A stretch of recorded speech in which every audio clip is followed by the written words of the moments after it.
નમસ્તે, જય માતાજી। ઠંડી સવાર હતી અને શહેર હજુ પૂરી રીતે જાગ્યું પણ નહોતું। ફૂટપાથના કિનારે એક વૃદ્ધ માણસ પોતાના ફાટેલા ધાબળાને ખભા પર ઠીક કરતો જૂતા પોલીસનો ડબ્બો સજાવી રહ્યો હતો। ક્યારેક આ જ હાથ કોઈ મોટી હોટલમાં ટ્રે ઉઠાવતા હતા। આજે તે જ હાથોમાં બ્રશ અને પોલીસ હતી। સામે ઊભેલી તે જ આલીશાન ઇમારત તેની વીતેલી ઇજ્જત અને તૂટેલા સપનાઓની સાક્ષી બની રહી હતી। સમય તેની પાસેથી તેનો દીકરો પણ છીનવી લીધો હતો અને ઓળખ પણ હવે તેની પાસે બસ યાદો હતી। થોડા સિક્કાઓનો રણકાર હતો અને પેટની આગ બુઝાવવાની મજબૂરી। તેને શું ખબર હતી કે આજનો દિવસ તેની જિંદગીનો સૌથી મોટો વળાંક બનીને આવવાનો છે। હોટલની બહાર ફૂટપાથ પર બેઠા મને બીજો મહિનો હતો। હું મારા જૂતા પોલીસ કરાવવાના બ્રશ અને ડબ્બાને કપડાથી સાફ કરી રહ્યો હતો કે મારી નજર સામે તે આલીશાન હોટલ પર ગઈ જ્યાં ક્યારેક હું જુવાનીના સમયમાં વેટરની નોકરી કરતો હતો। તેની બિલ્ડિંગ પહેલાં કરતાં ક્યાંય વધુ શ્રેષ્ઠ અને સુંદર થઈ ગઈ હતી। આ હોટલ એક નવા માલિકે ખરીદી લીધી હતી। હું અહીં નાના મોટા કામ માટે પ્રાર્થના કરવા લાગ્યો હતો પણ માલિકે મારી મજાક ઉડાવી। આ ઉંમરે ના તો તારાથી સરખું ચલાશે અને ના તો તને કંઈ દેખાશે, તેથી જ્યાં જઈને તારા ઘરે બેસ અને મોઢું ઉઠાવીને અહીં ના આવી જતો। મેં અહીં કોઈ ડોનેશન સેન્ટર નથી ખોલી રાખ્યું જ્યાં હું તારા જેવા ગરીબો માટે કામ કરું છું। તેના અંદાજમાં ઘમંડ ફૂટી ફૂટીને ભરેલો હતો। મારી કમર તેના તીખા મેણાથી વધુ ઝૂકી ગઈ અને હું ઝૂકેલા ખભા સાથે હોટલની બહાર નીકળી આવ્યો જ્યાં હું ક્યારેક ઇજ્જતથી કામ કરતો હતો પણ આજે સંજોગોએ મને તે જ હોટલના દરવાજાની બહાર લાવીને બેસાડી દીધો હતો। મેં ઊંડો શ્વાસ લીધો અને મારા વીતેલા દિવસોને યાદ કર્યા। તે દિવસો જ્યારે હું સાફ સુથરા કપડાં પહેરીને તે હોટલમાં દાખલ થતો હતો, જ્યારે ગ્રાહકો મને ટીપ આપતા હતા તો હું તેમને થેન્ક યુ કહેતો હતો અને તે પૈસા મારા દીકરાના ભણતર માટે બચાવી લેતો હતો। આજે તે જગ્યા મારા માટે બિલકુલ કોઈ અજાણ્યા ઠેકાણા જેવી બની ગઈ હતી। મારી વધેલી સફેદ દાઢી ગૂંચવાયેલી હતી, ચહેરાની કરચલીઓ અને ખરબચડી હથેળીઓ આખી ઉંમરની મહેનત અને ગરીબીની જુબાની આપી રહી હતી। નજર નબળી પડી ગઈ હતી કે ઘણીવાર જૂતાની સિલાઈ જોવા માટે મારે વારંવાર ઝૂકવું પડતું હતું પણ પેટની આગ બુઝાવવા માટે મારે આ કામ કરવું જ પડતું હતું। આ વૃદ્ધાવસ્થામાં બેસીને હું આ જ કામ કરી શકતો હતો। હોટલનો નવો માલિક એક ઘમંડી અને બદતમીજ નવયુવાન હતો। તેની ઉંમર અંદાજે 30 વર્ષની આસપાસ હશે, પરંતુ જ્યારે પણ તે મને અહીં બેઠેલો જોતો તો તેના ચહેરા પર નફરતની રેખાઓ ઉભરી આવતી। ઘણીવાર તેને મને અહીંથી ભગાડવાની ધમકીઓ આપી હતી, પરંતુ હું ઘણીવાર રડી પડતો અને ત્યાંથી ઊભો થઈ જતો। તે સવારે પણ હું ભયંકર ઠંડીમાં આવીને ફૂટપાથ પાસે ઝાડ નજીક મારો સામાન લઈને બેસી ગયો હતો। મારા ખિસ્સામાં ફક્ત 50 જ રૂપિયા હતા, જ્યારે વીજળીનું બિલ, ગેસનો ખર્ચ અને મકાનનું ભાડું મારા માથા પર હતું। મારે ગમે તે સંજોગોમાં પૈસાની વ્યવસ્થા કરવાની હતી, નહીંતર છત પણ છીનવાઈ જતી તો પછી હું આવી હાલતમાં ક્યાં જાત। કેટલાક ગ્રાહકોએ પોતાના જૂતા સાફ કરાવ્યા તો 100 રૂપિયા બીજા મળ્યા તો થોડી હિંમત મળી। એક સાહેબે 100 રૂપિયાની નોટ મારી તરફ ફેંકી દીધી જે હવામાં ઉડતી નીચે પડી, પરંતુ હું ઝૂકીને તેને ઉઠાવવા લાગ્યો। મારામાં આત્મવિશ્વાસ અને ખુદદારી તો ક્યારની ખતમ થઈ ગઈ હતી। હું દરેક ક્ષણે અપમાન અને મુશ્કેલીઓ સહન કરવા મજબૂર હતો। આખરે જીવતા રહેવા માટે આ બધું કરવું પડે છે। બપોરના સમયે ઠંડી વધવા લાગી। મેં મારી જાતને એક જૂના ધાબળામાં લપેટી લીધી। પાસેથી પસાર થતા લોકો મને વિચિત્ર નજરે જોતા, ક્યારેક કોઈ દયાની દ્રષ્ટિએ જોતું તો ક્યારેક કોઈ નફરતની, અને પછી બોલતા આગળ વધી જતા, પરંતુ તે લોકોની કેટલીક વાતો મારા સીનામાં કોઈ તીરની જેમ ખૂંચીને બહુ તકલીફ આપતી હતી। જ્યારે કોઈ સ્ત્રી પોતાના દીકરાને શિખામણ આપતા કહેતી કે જો તું ભણીશ નહીં તો આના જેવો બની જઈશ, આ સાંભળતા જ મારું દિલ અંદર ને અંદર રડતું। મને મારો દીકરો બહુ યાદ આવતો, જેના માટે મેં મારી જિંદગીમાં બહુ મહેનત કરી હતી। હવે આ હાલત મારી મજબૂરી હતી। મેં જો કે ક્યારેય કોઈ કસર છોડી નહોતી, પરંતુ આજે હું એકલો હતો। ભગવાન ક્યારેય કોઈ બાપને વૃદ્ધાવસ્થામાં આવી રીતે એકલો ના કરે। સાંજ ઢળવા લાગી તો મેં મારો સામાન સમેટવાનું શરૂ કર્યું। આજની કમાણી ફક્ત 500 રૂપિયા થઈ, જે મોટી મુશ્કેલીએ એક ટંકના રોટલા માટે પૂરતા હતા। મેં તે નોટ મારા ખિસ્સામાં રાખી અને વિચાર્યું કે કાલે ફરીથી આવવું પડશે। ત્યારે જ હોટલના માલિકની ગાડી અચાનક મારી પાસે આવીને ઊભી રહી। મને ત્યાં બેઠેલો જોઈને તેનો પારો ચડી ગયો। તે પોતાની ગાડીમાંથી ગુસ્સામાં નીચે ઉતર્યો અને તેણે જોયું ના જોયું મને એક જોરદાર ઠોકર મારી, જેનાથી હું મારું સંતુલન જાળવી શક્યો નહીં અને મોઢાભર તેજ પથરાળ રસ્તા પર જઈ પડ્યો. મારું વૃદ્ધ શરીર એટલી ઝડપથી જકડાઈ ગયું કે હું સીધો જ ન થઈ શક્યો. મારું કપાળ એક પથ્થર સાથે અથડાયું અને લોહીની ધાર વહેવા લાગી. દુખાવાની એક તેજ લહેર મારા આખા શરીરમાં દોડી ગઈ અને હું કણસી ઉઠ્યો.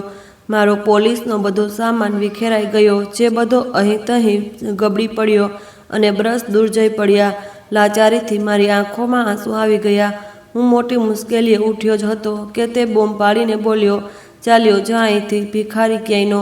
મારી હોટલની બધી રોનક ખરાબ કરી મૂકી છે તે. તેના અવાજમાં એટલી કઠોરતા હતી કે આસપાસના લોકો પણ ઊભા રહી ગયા. મેં તને કેટલી વાર ના પાડી છે કે અહીં ના બેસતો, પણ લાતોના ભૂત વાતોથી માનતા જ નથી. હવે કદાચ ફરી અહીં આવવાની તું હિંમત નહીં કરે. મેં મારા હાથોથી મારું ઘાયલ કપાળ પકડ્યું અને આંખો બંધ કરી દીધી અને મનોમન ભગવાનને પોકાર્યો. પછી હું વિખરાયેલા બ્રશ સમેટવા લાગ્યો. મારું મોઢું બંધ થઈ ગયું હતું. આસપાસ ઊભેલા લોકો તમાશા જોઈ રહ્યા હતો, પણ કોઈએ આગળ વધીને મને તે વૃદ્ધને ઉઠાવવાની કોશિશ પણ ના કરી. બધા ખામોશ હતા અને હું એકલો મારી મજબૂરીમાં રસ્તા પર પડેલો હતો. મારું નામ રાજુ છે અને હું છેલ્લા 50 વર્ષથી આ શહેરમાં હતો. હું વર્ષો સુધી વેટર તરીકે કામ કરતો રહ્યો, પણ ક્યારેય માલિકે મને વઢ્યા નથી.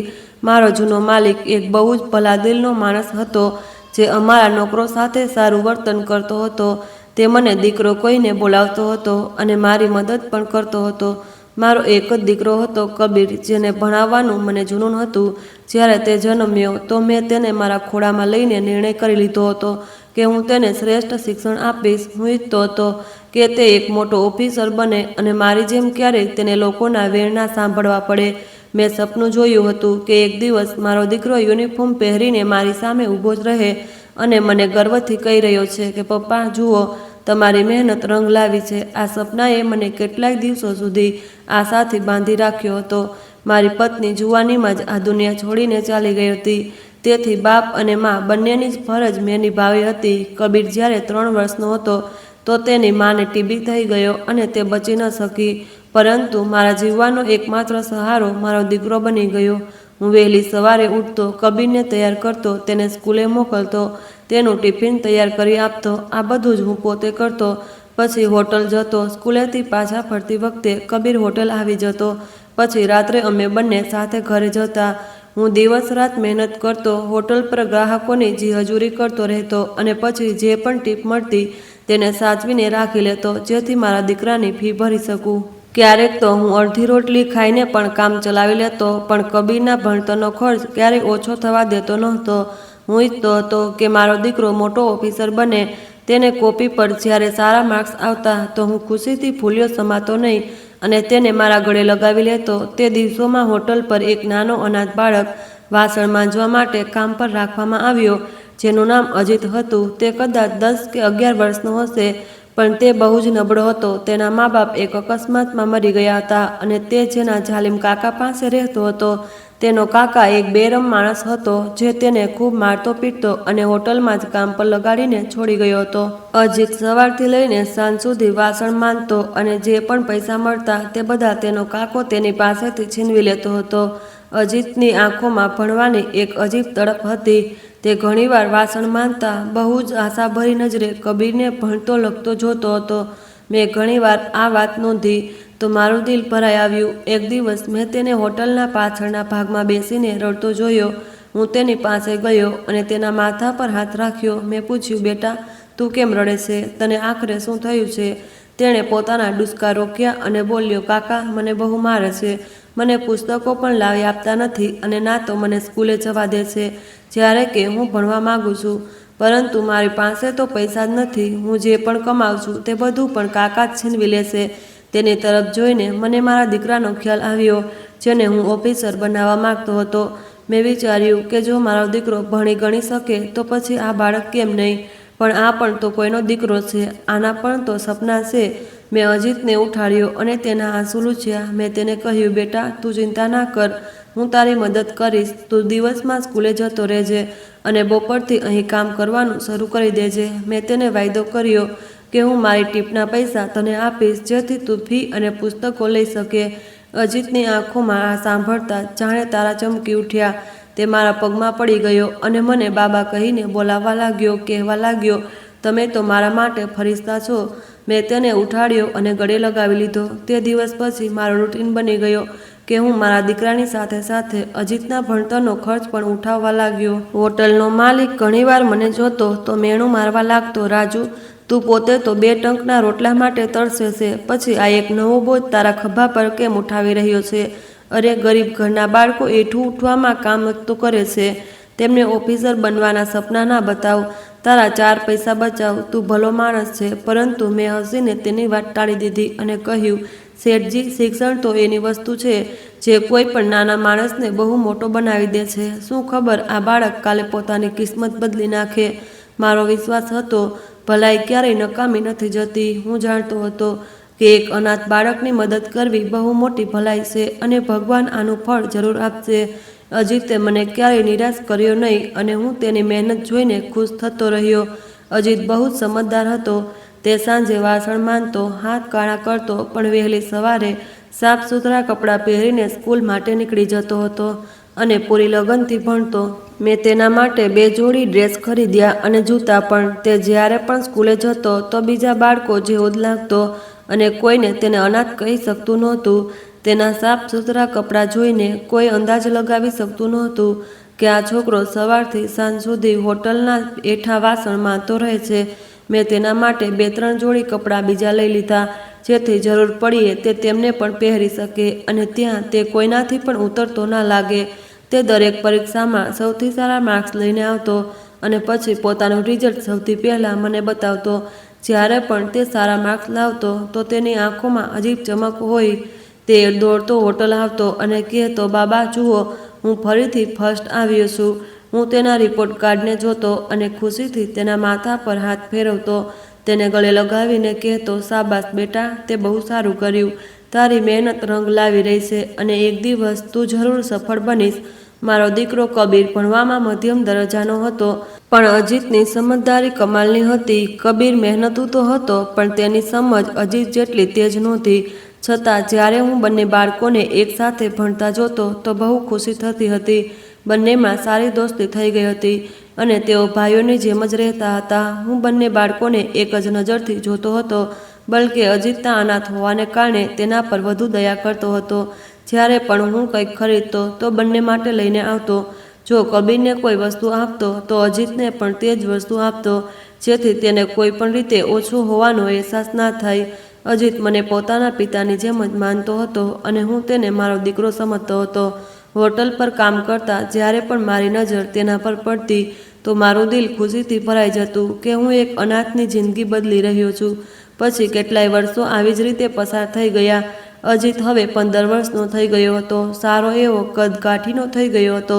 તેના ચહેરા પર હવે યુવાવસ્થાના હાવભાવ દેખાવા લાગ્યા હતા, પરંતુ તેની આંખોમાં એ જ માસુમિયત અને ભણવા લખવાની લગન મોજૂદ હતી. તેના કાકા હજુ પણ તેને મારતા પીટતા હતા અને તેની કમાણી હડપ કરી જતો હતો, પણ તે બહુ જ ધીરજવાળો બાળક હતો. તેની મહેનત રંગ લાવી. તેણે બોર્ડની પરીક્ષા આપી અને જ્યારે રિઝલ્ટ આવ્યું તો આખા શહેરમાં તેના નામની ચર્ચાઓ થઈ ગઈ. અખબારમાં તેની તસવીર છપાઈ અને સ્કૂલવાળાઓએ તેનું સન્માન પણ કર્યું. મેં જ્યારે આ સમાચાર સાંભળ્યા તો મારી તો ખુશીનો પાર જ ન રહ્યો. હું તે દિવસે કામ છોડીને સ્કૂલે ગયો અને અજીતને ગળે લગાવી લીધો. મારી આંખોમાં ખુશીના આંસુ હતા અને મેં ભગવાનનો ખૂબ આભાર માન્યો કે તેણે મારી ભલાઈનું આ ફળ આપ્યું. મેં ખુશીમાં તેને નવા કપડાં અને ઘડિયાળ લઈ આપી. મેં મારા આખા મહિનાનો પગાર ખર્ચીને તેના માટે એક સારો ડ્રેસ ખરીદ્યો અને સુંદર ઘડિયાળ પણ. અજીતે જ્યારે તે વસ્તુઓ જોઈ તો તે રડી પડ્યો. તેણે મારા પગ પકડી લીધા અને ધ્રુજતા અવાજે બોલ્યો, બાબા, તમે મારું ગર્વ છો. મેં લાગણીવશ થઈને તેને મારા સીના સાથે લગાવી લીધો. તે બહુ ખુશ થયો હતો અને તેની ખુશી જોઈને હું હસી પડ્યો. મેં ક્યારેય નહોતું વિચાર્યું કે કોઈની ખુશી મારા માટે આટલી બધી મહત્વની હોઈ શકે છે. અજીતની સફળતા મારી પોતાની સફળતા હતી અને હું તેને મારો દીકરો જ સમજતો હતો. હોટલના માલિકે પણ મારી પ્રશંસા કરી અને કહ્યું કે રાજુ, તે ખરેખર બહુ સારું કામ કર્યું છે. મેં હસીને કહ્યું, શેઠજી, આ તો બસ ભગવાનની મહેરબાની છે. પછી એક દિવસ અચાનક અજીત ગાયબ થઈ ગયો. તે સવારે હોટલ આવ્યો જ નહીં અને ના તો સાંજ સુધી તે પાછો ફર્યો. મને લાગ્યું કે કદાચ સ્કૂલે ગયો હશે, પરંતુ જ્યારે તે સ્કૂલેથી પણ પાછો ન આવ્યો તો હું પરેશાન થઈ ગયો કે ક્યાંક તે બીમાર તો નથી ને, અથવા કોઈ બીજી તકલીફ તો નથી થઈ ગઈ ને. મેં આખો દિવસ રાહ જોઈ પણ તે ના આવ્યો. પછી સાંજના સમયે જ્યારે હું તેના ઘરે ગયો તો જોયું કે દરવાજા પર તો તાળું મારેલું હતું. આ જોઈને મારું દિલ બેસી ગયું. મેં આસપાસના પાડોશીઓને પૂછ્યું તો ખબર પડી કે તેનો કાકો રાતોરાત મકાન ખાલી કરીને ત્યાંથી ભાગી ગયો, કારણ કે તેના પર બહુ દેવું થઈ ગયું હતું. લેણદારો તેની પાછળ પડ્યા હતા. એક પાડોશણે જણાવ્યું કે અજીત તો બહુ રડતો હતો અને બૂમો પાડી પાડીને કહેતો હતો કે મારે તમારી સાથે નથી જવું, પણ તેના કાકાએ તો તેનું એક પણ ના સાંભળ્યું. આ બધું સાંભળીને મારું દિલ બહુ દુઃખી થઈ ગયું. હું ત્યાં જ રસ્તા પર બેસી ગયો. મારા હાથ પગ ઠંડા પડી ગયા અને માથું ચક્કર ખાવા લાગ્યું. મેં તેને બહુ શોધ્યો પણ મને તેનો કોઈ પત્તો ના મળ્યો. હું પોલીસ સ્ટેશને પણ ગયો અને રિપોર્ટ લખાવવા માંગ્યો, પરંતુ પછી પોલીસવાળાઓએ કહ્યું કે તેના કાકા તેના ગાર્ડિયન છે અને તે તેને જ્યાં પણ લઈ જવા માગે ત્યાં લઈ જઈ શકે. તેમણે મારી કોઈ મદદ ના કરી અને મને પાછો ખાલી હાથે મોકલી દીધો. હું તે દિવસે બહુ રડ્યો કે એક હોનહાર બાળકનું ભવિષ્ય અંધકારમાં ડૂબી ગયું. હું કેટલીય રાતો જાગતો રહ્યો અને ફક્ત અજીત વિશે જ વિચારતો રહ્યો. મેં આટલી મહેનત કરી પણ હવે બધું ખતમ થઈ ગયું હતું. હું ભગવાનને પ્રાર્થના કરતો રહ્યો કે તે અજીતની રક્ષા કરે અને તેને ફરીથી ભણવા લખવાની તક પણ મળે. હોટલના માલિકે ફરીથી મેણું માર્યું. જોયું રાજુ, હું તો પહેલાં જ કહેતો હતો કે આ લોકોના લોહીમાં જ વફાદારી નથી હોતી. તે તારો પૈસો અને સમય બંને બરબાદ કર્યા. તે ભાગી ગયો અને તને ખબર સુધા ના પડવા દીધી. માલિકે મારા પર જાત ભાતના મેણા માર્યા અને કહ્યું કે મેં મૂર્ખાઈમાં મારું બહુ નુકસાન કરી લીધું છે. તેના મેણા મારા કલેજાને ચીરી નાખતા હતા. મારું દિલ દુઃખથી ભરાઈ ગયું પણ હું ચૂપ રહ્યો. મેં તેને સામે કોઈ જવાબ ના આપ્યો, કારણ કે હું જાણતો હતો કે અજીત પોતાની મરજીથી ગયો નહોતો. તે મજબૂર હતો અને તેનો કાકો તેને જબરદસ્તી લઈ ગયો હતો. પણ તે ઓછામાં ઓછું મારો સંપર્ક તો કરી જ શકતો હતો ને. મારું દિલ અંદરથી કચવાતું રહેતું હતું. દિવસો પસાર થતા ગયા પણ અજીતની કોઈ ખબર ના પડી. હું દરરોજ તેની રાહ જોતો રહ્યો પણ તે ક્યારેય પાછો ના આવ્યો. સમય પસાર થતો ગયો. હું વૃદ્ધ થઈ ગયો અને હોટલની નોકરીમાંથી પણ નિવૃત્ત થઈ ગયો.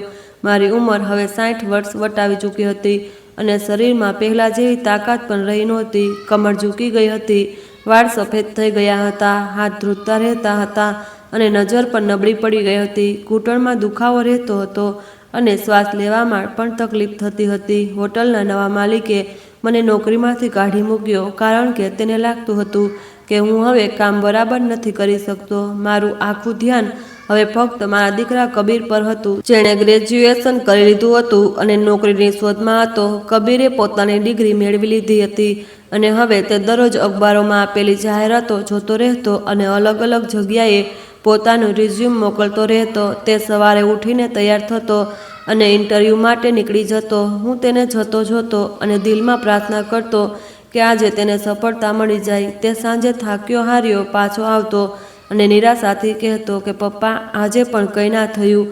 હું તેને હિંમત આપતો અને કહેતો, બેટા તું ધીરજ રાખ અને ભગવાન પર ભરોસો રાખ. એક દિવસ જરૂર તને સફળતા મળશે. મારું દિલ તેના માટે બહુ દુખાતું હતું, કારણ કે મેં તેને ભણાવવામાં મારી આખી જિંદગી લગાડી દીધી હતી. મેં મારા દરેક સપનાનું બલિદાન આપી દીધું હતું જેથી કબીર સારું શિક્ષણ મેળવી શકે. અને જ્યારે તે પોતાનું ભણતર પૂરું કરી ચૂક્યો હતો તો મારી આશા હતી કે તે જલ્દી જ સારી નોકરી મેળવી લેશે અને અમે બંનેની જિંદગી બદલાઈ જશે. મેં સપનું જોયું હતું કે કબીર એક દિવસ સારી પોઝિશન પર હશે અને હું ગર્વથી લોકોને જણાવીશ કે આ મારો દીકરો છે. પણ કદાચ મારી કિસ્મતમાં સુખ લખ્યું જ નહોતું. જિંદગી મારી પાસેથી દરેક ખુશી છીનવી લીધી અને મને ફક્ત દુઃખ જ આપ્યા. જ્યારે પણ મેં વિચાર્યું કે હવે સારા દિવસો આવવાના છે તો કિસ્મતે મારા પર એક વધુ વાર કર્યો. મારી જિંદગીમાં એવું કોઈ પણ ના આવ્યો જ્યારે હું ચેનની ઊંઘ સૂઈ શક્યો હોઉં. હંમેશા કોઈને કોઈ પરેશાની મારા માથા પર મંડરાતી જ રહેતી હતી. પહેલાં મારી પત્નીનું મોત થઈ ગયું, પછી અજીતનું અચાનકથી ગાયબ થઈ જવું અને હવે મારા દીકરાના દુઃખે મારી કમર તોડી નાખી હતી. એક દિવસ કબીર બાઇક પર ઇન્ટરવ્યૂ આપવા જઈ રહ્યો હતો. સવારનો વખત હતો અને તડકો નીકળી ચૂક્યો હતો. કબીરે નાહી ધોઈને સાફ સુથરા કપડાં પહેર્યા અને પોતાની ફાઇલ પકડી લીધી. તેણે મને ભગવાન પાસે પ્રાર્થના કરવાનું કહ્યું. મેં તેના માથા પર હાથ રાખીને આશીર્વાદ આપ્યા. મેં કહ્યું, બેટા, ભગવાન તારી મદદ કરશે અને તને સફળતા મળશે. તેણે હસીને કહ્યું, પપ્પા જોજો, આજે ભગવાનની કૃપાથી હું સારા સમાચાર લઈને આવીશ. તે બાઇક પર બેઠો અને એન્જિન સ્ટાર્ટ કર્યું. હું દરવાજા પર ઊભો તેને જતો જોઈ રહ્યો હતો. તેણે પાછળ ફરીને હાથ હલાવ્યો અને હસી દીધો. મેં પણ હાથ હલાવ્યો અને દિલમાં ફરીથી પ્રાર્થના કરી. મેં વિચાર્યું કે આજે કબીરની કિસ્મત ખુલી જાય અને તેને નોકરી મળી જાય. હું મારા રૂમમાં જઈને દીવો પ્રગટાવ્યો અને પછી ભગવાન પાસે મારા દીકરા માટે ફરીથી પ્રાર્થના કરવા લાગ્યો. મેં કહ્યું કે ભગવાન, મેં મારી આખી જિંદગી બહુ મહેનત કરી છે. હવે મારા દીકરાને સફળતા આપી દો. બપોરનો સમય થયો અને હું ઘરમાં રાહ જોઈ રહ્યો હતો કે કબીરે કહ્યું હતું તે બપોર સુધી પાછો આવી જશે. મેં જમવાનું બનાવ્યું અને તેની રાહ જોવા લાગ્યો. ઘડિયાળ તરફ જોતો અને વિચારતો કે કદાચ તેના ઇન્ટરવ્યૂ લાંબો ચાલતો હશે. ત્યારે જ બહારથી શોરબકોરનો અવાજ આવ્યો.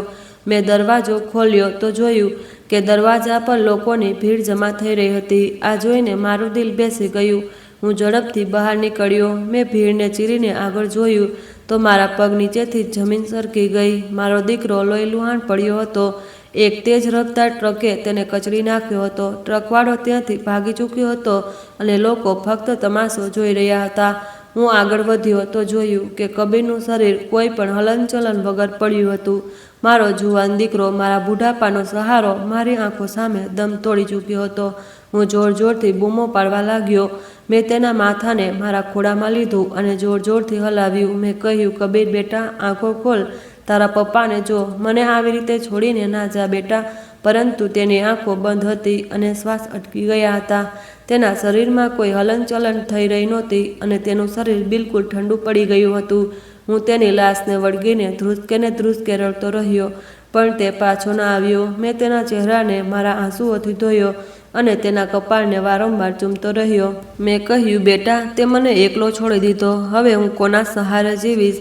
તું જ તો મારી જિંદગી હતો, મારી આશા હતી, અને તું જ ચાલ્યો ગયો. લોકોએ મને પાછળ હટાવવાની કોશિશ કરી, પરંતુ હું ના હટ્યો. હું મારા દીકરાને પકડીને ખૂબ રડતો રહ્યો. કબીરના મોતથી મારી બધી આશાઓ, બધી ઈચ્છાઓ અને બધી મહેનત એક પળમાં ધૂળમાં મળી ગઈ હતી. હવે હું બિલકુલ એકલો રહી ગયો હતો. ના કોઈ જમાપૂંજી હતી અને ના કોઈ સહારો. મારી પાસે ના તો કોઈ સંબંધી હતું અને ના કોઈ દોસ્ત. હું આ દુનિયામાં બિલકુલ એકલો રહી ગયો હતો. લોકોએ કબીરની લાશને ઉઠાવીને હોસ્પિટલ પહોંચાડી, આ આશામાં કે કદાચ કંઈક થઈ જાય, પરંતુ ડૉક્ટરે કહી દીધું કે તે તો ઘટના સ્થળે જ ખતમ થઈ ગયો હતો. મેં મારા દીકરાને મારા હાથે કફન પહેરાવ્યું, તેની નનામીને કાંધ આપી અને તેની ચિતાને અગ્નિ આપી. જ્યારે મેં તેની લાશ પર કફન નાખ્યું તો મારું દિલ ફાટી ગયું હતું. હું તેની ચિતા પાસે બેસીને ખૂબ રડ્યો અને કહ્યું, બેટા, તે તારા પપ્પાને બહુ જલ્દી છોડી દીધા. હું હવે કેવી રીતે જીવીશ? હું આખી રાત સ્મશાન ઘાટમાં જ વિતાવતો રહ્યો અને મારા દીકરા સાથે વાતો કરતો રહ્યો. કબીરના મોત પછી મારી જિંદગી પૂરી રીતે અંધારામાં ડૂબી ગઈ હતી. હું દિવસ રાત રડતો રહેતો, તેની યાદોમાં ખોવાયેલો રહેતો. ઘરમાં તેની દરેક વસ્તુ મને તેની યાદ અપાવતી હતી. તેના કપડાં, તેની ચોપડીઓ, તેની તસવીર, બધું જ મારા દિલમાં સોયની જેમ ખૂદતું રહેતું હતું. મેં તેના રૂમને જેવો હતો તેવો જ રાખ્યો હતો અને દરરોજ ત્યાં બેસીને ખૂબ રડતો હતો. મેં વિચાર્યું, કદાચ આ સપનું હોય અને કાશ તે ક્યાંકથી પાછું આવી જાય, પરંતુ આ હકીકત હતી જેનાથી ભાગી શકાય તેમ નહોતું. જિંદગી બહુ જાલિમ હોય છે. તમે કેટલાક મોટા દુઃખમાંથી કેમના પસાર થઈ રહ્યા હોવ, પરંતુ કમબખ્ત આ પેટની ભૂખ આ તો ક્યારેય ખતમ જ નથી થતી, અને આના માટે તમારે દરેક દર્દ અને દરેક દુઃખને પાછળ છોડી દેવું પડે છે. અને એ જ મારી સાથે થયું. પેટની આગ બુઝાવવા માટે મારે ફરીથી મહેનત કરવી પડી. આ ઉંમરે કોઈ ભારે કામ મારાથી થઈ શકે તેમ નહોતું. મારા હાથ ધ્રુજતા હતા અને કમરમાં દુખાવો રહેતો હતો. મેં વિચાર્યું કે એવું શું કામ કરું જે મારા વશમાં હોય. મારી પાસે થોડા પૈસા બચેલા હતા જે મેં કબીરના લગ્ન માટે જમા કર્યા હતા. હવે તે પૈસાની કોઈ જરૂર જ રહી નહોતી. મેં જૂનું જૂતા પોલીસનું સામાન ખરીદ્યું અને તે જ જૂની હોટલની બહાર જૂતા પોલીસ કરવાનું બધું સામાન લગાવી દીધું. જે હોટલમાં હું ક્યારેક ઇજ્જતથી જતો હતો તેની જ બહાર ફૂટપાથ પર બેસીને લોકોના જૂતા ચમકાવતો હતો. આ મારી જિંદગીનો સૌથી મુશ્કેલ નિર્ણય હતો. પહેલા દિવસે જ્યારે હું ત્યાં બેઠો તો મારી આંખો શરમથી આંસુ આવી ગયા. લોકો મને ઓળખતા અને નવાઈથી જોતા કે આ તો એ જ રાજુ છે જે ક્યારેક અહીં વેટર હતો અને આજે જૂતા પોલીસ કરી રહ્યો છે. હોટલનો નવો માલિક બહુ જ રૂઆબદાર અંદાજમાં રહેતો હતો. તે પોતાની જુવાની અને તાકાત પર બહુ ઘમંડ કરતો હતો. તેને પોતાની દોલત પર પણ બહુ ગર્વ હતો. તે ઘણીવાર મને ધમકીઓ આપતો હતો કે હું તેની હોટલની સામે એક કાળા ડાઘ જેવો છું. તે કહેતો કે તું બિલકુલ ભિખારી જેવો લાગે છે, મારા હોટલની સામે ન બેસો. પણ હું તેના હાથ પગ જોડીને કહેતો કે સાહેબ, આજ તો મારું ઠેકાણું છે અને મને અહીંથી ના ઉજાડો. હું કોઈને પણ તકલીફ નથી આપતો, ફક્ત મારું પેટ પાળવાની કોશિશ તો કરી રહ્યો છું. પણ હું ખામોશીથી બધું જ સહન કરતો રહ્યો અને દિલમાં મારા દીકરા કબીરને યાદ કરતો રહ્યો. જ્યારે કોઈ મને ખોટું મોટું કહેતો તો હું ખામોશ રહેતો અને ફક્ત મારું કામ કરતો રહેતો. મેં મારી જાતને એ સમજાવી લીધું હતું કે હવે મારી જિંદગીમાં ઇજ્જતની કોઈ પણ જગ્યા બાકી નથી રહી. જ્યારે કબીર નાનો હતો તો તે કહેતો હતો કે તમને કોઈ પણ વસ્તુની ખોટ નહીં પડવા દઉં. હું તેની માસૂમ વાતો સાંભળીને હસતો અને તેના માથા પર હાથ ફેરવતો, પરંતુ હવે તેની યાદો મારા દિલમાં ખંજરની જેમ કૂદતી હતી. આજે જો તે જીવતો હોત તો કદાચ મારે આ દિવસ ના જોવો પડત. મને તેની ખોટ બહુ જ તીવ્રતાથી અનુભવાતી હતી. જ્યારે રાત્રે હું મારા રૂમમાં એકલો હોત તો તેની યાદો મને ઘેરી લેતી. હું તેની તસવીર જોતો અને રડતો રહેતો. હું વિચારતો કે જો તે હોત તો મને સહારો આપત અને હું આ ઘડપણમાં આરામથી રહેત. પરંતુ કિસ્મતે મને આ સુખ ના આપ્યું અને મારા દીકરાને મારી પાસેથી છીનવી લીધો. એકલતા મને કોરી ખાતી હતી. રાત્રે જ્યારે હું ઘરે પાછો ફરતો ત્યારે અંધારું અને ખામોશી મારું સ્વાગત કરતા. કોઈ મને પૂછવાવાળું પણ નહોતું કે તમે કેમ છો, શું ખાશો. હું જમવાનું બનાવતો અને એકલો જ ખાઈ લેતો. ઘણીવાર તો હું ભૂખ્યો સૂઈ જતો, કારણ કે જમવાનું બનાવવાની હિંમત જ નહોતી થતી. ક્યારેક હું વિચારતો હતો કે જિંદગીએ મને એવા વળાંક પર લાવીને ઊભો કરી દીધો છે જ્યાં હું બિલકુલ એકલો છું અને અહીં કોઈ મારું પોતાનું નથી. હું મારા દીકરાની તસવીર હાથમાં પકડીને તેની સાથે વાતો કરતો, કહેતો કે બેટા, તારો બાપ વૃદ્ધ થઈ ગયો છે અને તારે તેને બહુ યાદ આવે છે. તે હું ડૂસકે ને ડૂસકે ખૂબ જ રડતો. ક્યારેક મારી પાસે એટલા પૈસા પણ નહોતા હોતા કે હું મારા દીકરાની તસવીર માટે નવી માળા ખરીદી શકું. કબીરની યાદો મારો એકમાત્ર સહારો હતી અને હું તેના જ સહારે જીવી રહ્યો હતો. જ્યારે પણ મને જિંદગીથી નિરાશા થતી તો હું તેની તસવીરને જોતો અને પછી મને થોડી હિંમત મળતી. હું વિચારતો કે તેણે મારા માટે કેટલી મહેનત કરી હતી અને હું તેની મહેનતને બરબાદ નહીં થવા દઉં. મારે જીવતા રહેવું પડશે, ભલે પછી ગમે તેટલી તકલીફ કેમ ના હોય. હું ભગવાન પાસે પ્રાર્થના કરતો કે ભગવાન, મને એટલી તાકાત આપો કે હું મારી જિંદગી ઈમાનદારી સાથે ગુજારી શકું. પરંતુ જ્યારે હોટલના માલિકે મને કઠોર ઠોકર મારીને જખમી કરી દીધો હતો અને મારી સામાન રસ્તા પર વેરી નાખ્યો હતો તો મને લાગ્યું કે હું પણ કબીરની જેમ જ મરી ગયો છું. હું લોહીથી ઘડાયેલા કપાળ સાથે રસ્તા પર વેરાયેલા બ્રશ એક એક કરીને ઉઠાવી રહ્યો હતો. મારી આંખોમાં દર્દ હતું, પરંતુ વધારે તકલીફ તો મારા દિલને થઈ રહી હતી. મેં વિચાર્યું કે આખરે મેં એવા કયા પાપ કર્યા છે જે ભગવાન મને આ સજા આપી રહ્યો છે. મારી આંખોમાંથી લાચાર આંસુ વહી રહ્યા હતા જેને હું રોકી શકતો નહોતો, કારણ કે દર્દ અને અપમાન બંને હવે મારી સહનશક્તિની બહાર થઈ ગયા હતા. મારા હાથ પોલીસની સહાય માટેથી ભરેલા હતા. મેં મારા મેલા ઘેલા હાથોથી મારું કપાળ પકડ્યું અને લોહીને રોકવાની કોશિશ કરી. આસપાસ લોકોની ભીડ હતી, પણ કોઈ પણ મદદ માટે આવી રહ્યું નહોતું. બધા તમાશો જોઈ રહ્યા હતા, જાણે કોઈ ફિલ્મ ચાલતી હોય. હોટલનો માલિક મારા પર બૂમો પાડી રહ્યો હતો. મેં આકાશ તરફ જોયું અને મનોમન ભગવાનને પ્રાર્થના કરી કે હે ભગવાન, જુઓ તો ખરા તમારા બંદા સાથે શું થઈ રહ્યું છે. ત્યારે જ અચાનક રસ્તા પર સાયરનનો અવાજ ગાજ્યો. તેજ અને ઘેરા અવાજે બધાનું ધ્યાન પોતાની તરફ ખેંચી લીધું અને પોલીસના કાફલાની સરકારી ગાડીઓ ત્યાં આવીને ઊભી રહી. તે ગાડીઓ બહુ જ શાનદાર હતી. તેની ચમક જોઈને અંદાજ આવી રહ્યો હતો કે કોઈ મોટો માણસ આવ્યો છે. ગાડી પર ઝંડો લાગ્યો હતો, જેનો મતલબ સાફ હતો કે ખરેખર કોઈ મોટો ઓફિસર જ આવ્યો છે. સરકારી ઝંડો હવામાં લહેરાઈ રહ્યો હતો અને પોલીસની ગાડીઓ આગળ પાછળ આવીને ઊભી રહી ગઈ હતી. હોટલનો માલિક તરત જ એલર્ટ થઈ ગયો. તેની આંખોમાં ચમક આવી ગઈ. તેણે વિચાર્યું કે કદાચ કોઈ મોટો મંત્રી અથવા તો મોટો અફસર તેની હોટલમાં જમવા આવ્યો છે. તેણે જલ્દીથી પોતાના કપડાં ઠીક કર્યા અને પોતાની ટાઈ સીધી કરતા આગળ વધ્યો, જેથી તે મોટા માણસનું સ્વાગત કરી શકે. તેના ચહેરા પર ચાપલુસી ભરેલું સ્મિત હતું અને તે પોતાના હાથ મસળતા આગળ વધ્યો. પોલીસવાળાઓ ઝડપથી ગાડીઓમાંથી ઉતર્યા. તેમના ગણવેશ કડક હતા અને તેઓ બહુ જ ચપળતાથી પોતપોતાની જગ્યાએ ઊભા રહી ગયા. કેટલાકે આસપાસ જોયું અને કેટલાકે ભીડને પાછળ હટાવવાનો ઈશારો કર્યો. હોટલનો માલિક ઝૂકીને સ્વાગત કરવા માટે તૈયાર ઊભો હતો. હું હજુ પણ એક હાથથી મારા માથાને પકડીને અને બીજા હાથથી જમીન પર ફેલાયેલા મારા સામાનને જમા કરી રહ્યો હતો. મને ડર હતો કે ક્યાંક આ લોકો પણ મને આવીને ના મારે. એટલામાં સરકારી ગાડીનો દરવાજો ખુલ્યો અને એક તેજસ્વી નવયુવાન બહાર નીકળ્યો. તે અંદાજે 26 થી 27 વર્ષનો હશે. મેં તેની હલકી સરખી ઝલક જોઈ. તે બહુ જ દેખાવડો હતો. તેણે 3-piece સૂટ પહેર્યો હતો જે બહુ જ મોંઘો લાગતો હતો. તેની આંખો પર કાળા ચશ્મા હતા. તેની પર્સનાલિટીમાં એક અલગ જ આકર્ષણ હતું. તેના ચાલવાનો અંદાજ આ બધી વસ્તુઓથી સાફ જાહેર હતું કે તે જરૂર આ વિસ્તારનો કોઈ મોટો માણસ છે. હોટલનો માલિક હાથ લંબાવી તેની તરફ દોડ્યો.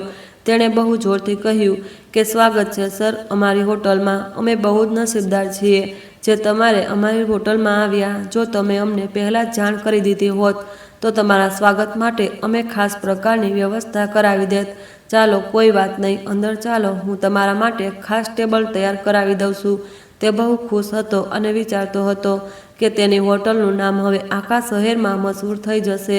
પણ જે નવયુવાન માણસે હોટલના માલિક તરફ જોયું પણ નહીં.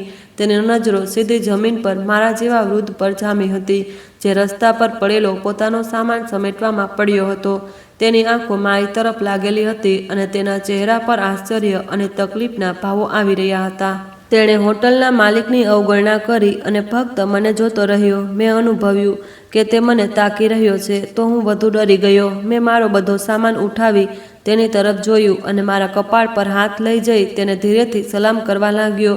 મને ડર હતો કે ક્યાંક જો મેં તેને માન ના આપ્યું તો તે પણ મારા પર હાથ ના ઉઠાવી દે. હું જેવો ત્યાંથી નીકળવા લાગ્યો તો તે નવયુવાને પોતાના ચશ્મા ઉતારી દીધા. તેની આંખોમાં આંસુ તરી રહ્યા હતા. તેના ચહેરા પર એક અજીબ દર્દ દેખાઈ રહ્યું હતું. તે ઝડપથી મારી તરફ વધ્યો અને ભીડને ચીરતો મારી પાસે આવ્યો. હોટલનો માલિક હેરાન રહી ગયો અને બોલ્યો કે સર તમે ક્યાં જઈ રહ્યા છો? આ તો એક ભિખારી છે, એક વૃદ્ધ મોચી છે. હું તેને હમણાં જ અહીંથી હટાવી દઉં છું. તમે પરેશાન ના થાઓ. તે સમજ્યો કે કદાચ તેને મારી લીધે તકલીફ થઈ રહી છે. પોલીસવાળાઓ પણ આગળ વધ્યા અને તેમણે વિચાર્યું કે કદાચ તેમના સાહેબ ઈચ્છે છે કે આ વૃદ્ધને હટાવી દેવામાં આવે. પણ નવયુવાને હાથમાં ઈશારાથી બધાને રોકી દીધા. તેણે પોતાનો હાથ ઉઠાવ્યો અને બધાને ચૂપ રહેવાનો ઈશારો કર્યો અને સીધો મારી પાસે આવીને ત્યાં જ રસ્તા પર મારી સામે ઘૂંટણીએ બેસી ગયો. ત્યારે પાછળથી એક પોલીસવાળાના મોઢામાંથી અચાનક નીકળ્યું કે ડીએમ સાહેબ, આ તમે શું કરી રહ્યા છો? તેણે આટલું જ કહ્યું હતું કે તે નવયુવાને હાથના ઈશારાથી તેને ફરીથી ચૂપ રહેવાનો આદેશ આપી દીધો. હું આ સાંભળીને વધુ સ્તબ્ધ થઈ ગયો કે આટલો મોટો ઓફિસર આટલો મોંઘો સૂટ પહેરીને ગંદી સડક પર ઘૂંટણીએ બેઠો છે. આખરે આટલો મોટો ઓફિસર એક મોચીના ચરણોમાં કેમ બેસી ગયો છે? બધા લોકો ત્યાં નવાઈથી આ નજારો જોઈ રહ્યા હતા અને અંદરો અંદર વાતો કરી રહ્યા હતા. કોઈ કહેતું હતું કે આ શું થઈ રહ્યું છે અને કોઈ કહેતું હતું કે કદાચ આ વૃદ્ધ કોઈ ખાસ માણસ છે. હું ગભરાઈ ગયો અને ડરના માર્યા પાછળ હટવાની કોશિશ કરવા લાગ્યો. મેં કહ્યું કે સાહેબજી, મારા હાથ પોલીસથી કાળા છે, કપડાં પણ માટી લાગી ગઈ છે, તમારા કપડાં બગડી જશે, તમે ભગવાન માટે ઊભા થઈ જાઓ. હું બહુ જ શર્મિંદો હતો અને નહોતો ઈચ્છતો કે કોઈ પણ ઓફિસર મારી લીધે પોતાના કપડાં બગાડે. પણ તે નવયુવાને મારી લોહીથી ખરડાયેલા કપાળને જોયું અને પછી મારા જખમને હલકો સરખો અડકવા માટે હાથ લંબાવ્યો, પરંતુ પછી પોતાનો હાથ રોકી લીધો. આ બધું કરતાં તેનો ચહેરો દુઃખથી ભરાઈ ગયો. તેણે મારા ખરબચડા હાથોને પોતાના હાથમાં પકડી લીધા અને પછી અચાનક ડુસકા સાથે રડવા લાગ્યો. તેના ગરમ આંસુ મારા હાથો પર પડવા લાગ્યા, પરંતુ હું તો સમજી જ નહોતો શકતો કે આ શું થઈ રહ્યું છે અને કેમ થઈ રહ્યું છે. અચાનક તેણે મારા બંને પગને હાથ લગાવ્યો તો હું બહુ ખરાબ રીતે ગભરાઈ ગયો. હું તરત જ ઘસડાઈને પાછળ થવા લાગ્યો, પરંતુ તેણે પોતાના આંસુ લૂછી મારા બંને હાથોને પકડી લીધા અને પોતાના ધ્રુજતા અવાજમાં કહ્યું કે બાબા, તમે મને ના ઓળખ્યો? હું છું અજીત, તમારો નાનકડો અજીત, જેણે તમે વાસણ માંજવાથી બચાવીને સ્કૂલે ભણવા માટે મોકલ્યો હતો. તે અનાથ બાળક જેની તમે મદદ કરી હતી અને જેને તમે ભણાવ્યો ગણાવ્યો હતો. તેના અવાજમાં દર્દ હતું અને તે ફરીથી રડવા લાગ્યો. મારા મગજમાં જાણે વીજળી થઈ. અજીત, આ નામ સાંભળીને મારું દિલ ધબકારા ચૂકી ગયું. મારી ધૂંધળી આંખોએ ધ્યાનથી તેને જોયો અને તેની નમ આંખોમાં મારા માટે સન્માન અને પ્રેમ હતો. હા, આ તો તે જ આંખો હતી, એ જ માસુમિયત હતી, એ જ નજરો હતી જે હું વર્ષો પહેલાં જોતો હતો. બસ હવે ચહેરા પર અપ્સરોવાળો રૂઆબ અને જુવાનીની ઝલક હતી. તે નાનો છોકરો હવે એક મોટો માણસ બની ગયો હતો, પરંતુ તેની આંખોમાં એ જ પ્રેમ અને એ જ સન્માન હતું. મારા હોઠ ધ્રુજવા લાગ્યા. મેં કહ્યું કે અજીત, શું સાચે જ આ તું જ છે બેટા? મારો અવાજ કાંપી ગયો અને આંખોમાં મોટા મોટા આંસુ આવી ગયા. હું તો સમજતો હતો કે તું પણ ક્યાંક ખોવાઈ ગયો છે, મારા કબીરની જેમ, અને હું તને ફરી ક્યારેય નહીં જોઈ શકું. મારો અવાજ ભીનો થઈ રહ્યો હતો. અજીત તડપી ઉઠ્યો અને બોલ્યો કે કબીરને શું થયું બાબા? તે તો મરી ગયો. તે તો મને આ ભરેલી દુનિયામાં એકલો મૂકીને ચાલ્યો ગયો. આ કહેતા હું રડવા લાગ્યો. અજીતે આગળ વધીને મને ગળે લગાવી લીધો અને તે પણ ફાટી ફાટીને રડી પડ્યો. તેણે મને પોતાની બાહોમાં જોરથી ભરી લીધો. તે વિલાપ કરતા બોલ્યો કે બાબા, મને માફ કરી દો. હું મારી મરજીથી નહોતો ગયો.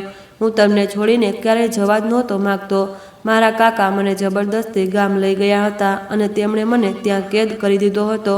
તેમણે મને રૂમમાં બંધ કર્યો અને બહારથી તાળું મારી દીધું. હું બહુ ચિલ્લાયો, બહુ રડ્યો, કરગર્યો, પણ તેમને મારું એક ના સાંભળ્યું. એક રાત્રે મેં બારી તોડી નાખી અને ત્યાંથી ભાગી છૂટ્યો. હું માંડ ત્યાંથી ફરાર થયો અને પછી ફરી શહેર પાછા આવવાની કોશિશ કરી. હું એક સરકારી અનાથાલયમાં આશરો લઈ ચૂક્યો હતો. મેં તે લોકોને મારી પૂરી કહાની સંભળાવી તો તેમણે મને રાખી લીધો, પરંતુ મેં ભણવા લખવાનું ના છોડ્યું. મેં ત્યાં પણ દિવસ રાત મહેનત કરીને મારું ભણતર ચાલુ રાખ્યું. હું ખૂબ કામ કરતો અને રાત્રે દિલ લગાવીને ભણતો પણ ખરો, કારણ કે મેં તમને વાયદો કર્યો હતો કે હું અફસર બનીશ. તમે મારા પર આટલો ભરોસો કર્યો હતો અને મારા પર આટલો ખર્ચ પણ કર્યો હતો. હું તમારી આશાઓને તોડવા નહોતો માગતો અને આજે હું મારો વાયદો પૂરો કરીને આવ્યો છું. હું યુપીએસસીની પરીક્ષા પાસ કરી અને ભગવાને મને સફળતા આપી. આજે હું ડીએમ છું અને આ બધું તમારા લીધે છે બાબા. જો તમે મને સહારો ના આપ્યો હોત તો હું આજે પણ વાસણ માંજતો હોત. તેણે મને મજબૂરીથી પકડી રાખ્યો હતો અને હું તેની વાતોને નવાઈથી સાંભળી રહ્યો હતો. હોટલનો માલિક અને બધા લોકો આ નજારો જોઈ પથ્થર જેવા થઈ ગયા હતા. કોઈને પણ ખાતરી નહોતી આવી રહી કે આ શું થઈ રહ્યું છે. અજીતે મને સહારો આપી ઉઠાડ્યો. તેણે બહુ પ્રેમથી મારો હાથ પકડ્યો અને મને ઊભો કર્યો અને પોતાના ખિસ્સામાંથી સફેદ રૂમાલ કાઢીને મારો ચહેરો સાફ કર્યો. પછી બહુ જ આરામથી મારા જખમને પણ સાફ કર્યો અને મારા ચહેરા પરથી લોહી લૂછી નાખ્યું. તેણે હોટલના માલિક તરફ જોયું, જે હવે શરમ અને ડરના માર્યે પરસેવે રેબઝેબ થઈ ગયો હતો. માલિકનો ચહેરો ફીકો પડી ગયો હતો. તે ધ્રુજી રહ્યો હતો. અજીતની આંખોમાં હવે તે અપ્સરવાળી કડકાઈ પાછી ફરી. તેની નજરોમાં ભયંકર ગુસ્સો હતો અને તેનો અંદાજ હદથી વધારે સખત થઈ ગયો હતો. તેણે માલિક તરફ ઊંડી નજરથી જોયું અને કહ્યું કે જે માણસને તે આટલી નફરતથી ઠોકર મારી તે મારા માટે આખી દુનિયા છે. તે મારા બાબા છે, મારું બધું જ, મારા પિતાની જગ્યાએ છે અને મારી જિંદગી બદલવાવાળા. તે મારી તાકાતને નશામાં એક વડીલનું અપમાન કર્યું છે. તે એવા માણસને ઠોકર મારી જેણે મારી જિંદગી બનાવી. તને શરમ આવવી જોઈએ કે તે એક નિસહાય વૃદ્ધ માણસ પર હાથ ઉઠાવ્યો. હોટલનો માલિક શરમથી પાણી થઈ ગયો. તેનો બધો ઘમંડ ધૂળમાં મળી ચૂક્યો હતો. તેનું માથું નીચે ઝૂકી ગયું અને તે કંઈ બોલી જ નહોતો શકતો. તે ભીગી બિલાડી બનીને આગળ વધ્યો અને તેના હાથ કાંપી રહ્યા હતા અને તેનો અવાજ પણ લથડવા લાગ્યો. ત્યારે અચાનક તેણે મારી સામે હાથ જોડી દીધા. તે ઝૂકતા બોલ્યો કે બાબાજી, મને માફ કરી દો. મારાથી બહુ મોટી ભૂલ થઈ ગઈ છે. બહુ મોટું પાપ થઈ ગયું. હું તમને ઓળખી ના શક્યો. હું નહોતો જાણતો કે તમે કોણ છો. હું શર્મિંદા છું. મને માફી માગું છું. ભગવાન માટે મને માફ કરી દો. અજીતે તેને ધમકાવતા કહ્યું કે યાદ રાખ, તાકાત ક્યારેય નબળા માણસને કચડવા માટે નથી હોતી, તેનો સહારો બનવા માટે હોય છે. જ્યારે ભગવાન તને તાકાત આપે છે તો એ પરીક્ષા હોય છે કે તું તેને કેવી રીતે ઉપયોગ કરીશ. જો તે તાકાતનો ખોટો ઉપયોગ કર્યો તો ભગવાન તારી પાસેથી એ બધું છીનવી લેશે. અને આજથી હું તારી આ હોટલ સીલ કરી રહ્યો છું, જેથી તને ઇન્સાનિયતનો અહેસાસ થાય અને ગરીબ લોકો તને કીડા મકોડા ના લાગે. મેં અજીતનો હાથ પકડ્યો અને કહ્યું કે બેટા, આને છોડી દે. આને પોતાની ભૂલનો અહેસાસ થઈ ગયો છે અને તેના માટે આટલું જ પૂરું છે. ભગવાન પણ આને માફ કરી દેશે અને આપણે પણ એવું જ કરવું જોઈએ. અજીત મને પોતાની સરકારી ગાડી સુધી લઈ ગયો. બહુ માન સાથે તેણે ગાડીનો દરવાજો ખોલ્યો અને મને અંદર બેસાડ્યો અને કહેવા લાગ્યો કે બાબા, આજ પછી તમારે ક્યારેય કામ કરવું નહીં પડે. તમારી મહેનતના દિવસો હવે પૂરા થઈ ગયા. આજથી તમે મારી સાથે રહેશો. મારું ઘર તમારું ઘર છે અને મારી દરેક વસ્તુ તમારી છે. તમે એ ઇજ્જત પામશો જેના તમે હકદાર છો. તમે મને જિંદગી આપી અને હવે હું તમારી સેવા કરીશ. આ સાંભળતા જ હું મનોમન ભગવાનને પ્રાર્થના કરવા લાગ્યો. હું ગાડીની નરમ સીટ પર બેસી બારીની બહાર જોઈ રહ્યો હતો. ગાડીની સીટ એટલી આરામદાયક હતી કે હું વર્ષોથી આવી રીતે આરામથી બેઠો જ નહોતો. તે હોટલ પાછળ છૂટી ગઈ હતી જ્યાં મેં મારી જુવાની અને ઘડપણ ગુજાર્યું હતું. તે જગ્યા જ્યાં મને મારી ગરીબીને લીધે અપમાનિત કરવામાં આવ્યો, પરંતુ હવે તે મારા દિલમાંથી ઉતરી ચૂકી હતી. મેં અનુભવ્યું કે એક લાંબા સમય પછી મારા દિલને શાંતિ મળી છે. હું વિચારતો હતો કે ભલાઈ ક્યારેય નકામી જતી નથી, તે પાછી જરૂર આવે છે અને અવારનવાર ત્યાંથી આવે છે જ્યાંથી આપણે વિચારી પણ ના શકીએ. મેં એક એવા અનાથ માણસને સહારો આપ્યો હતો અને કોઈ બદલાની આશા પણ નહોતી રાખી.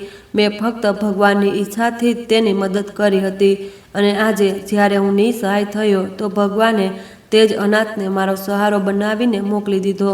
ઉપરવાળાની આ મહેરબાની જોઈ મારું દિલ ખુશીથી ધબકવા લાગ્યું. મારી આંખોમાંથી શાંતિના આંસુ વહી રહ્યા હતા. આ ખુશીના આંસુ હતા, ગમના નહીં. અને દિલ કહી રહ્યું હતું કે ખરેખર ભગવાન બધું ઠીક કરવાવાળો છે. તે પોતાના માણસને ક્યારેય એકલો નથી છોડતો અને હંમેશા તેમની મદદ કરે છે. મેં મારી જિંદગીમાં બહુ દુઃખ જોયા, પણ આજે મને તે બધા દુઃખોમાંથી એકસાથે છુટકારો મળી ગયો. મને મારી ધીરજનું ફળ મળી ગયું. અજીતે મારી તરફ જોયું અને હસ્યો. તેના હાસ્યોમાં પ્રેમ અને ઇજ્જત બંને હતા. તો મિત્રો, જો તમને આ વાર્તા પસંદ આવી હોય તો કોમેન્ટ કરીને જરૂર જણાવશો. વિડીયોને લાઈક કરો, હાઈપ આપો અને વધુમાં વધુ શેર કરો. ચેનલ પર નવા હોવ તો સબસ્ક્રાઈબ કરો અને નોટિફિકેશન બેલ દબાવો જેથી આગામી અપડેટ સૌથી પહેલાં તમને મળે. આ વાર્તા સંપૂર્ણપણે કાલ્પનિક છે. આમાં દર્શાવવામાં આવેલા તમામ પાત્રો, ઘટનાઓ, સ્થળ અને પ્રસંગ લેખકની કલ્પના પર આધારિત છે. આનો ઉદ્દેશ્ય માત્ર મનોરંજન, પ્રેરણા અને માનવીય મૂલ્યો જેવા કે દયા, સન્માન અને ઇન્સાનિયતનો સંદેશ આપવાનો છે. જો કોઈ વ્યક્તિ, સંસ્થા કે વાસ્તવિક ઘટના સાથે કોઈ સમાનતા જણાય તો તે માત્ર સંયોગ હશે. આ વાર્તાનો ઉદ્દેશ્ય કોઈ પણ વ્યક્તિ, વર્ગ કે વ્યવસાયની લાગણીઓને ઠેસ પહોંચાડવાનો બિલકુલ નથી. આભાર.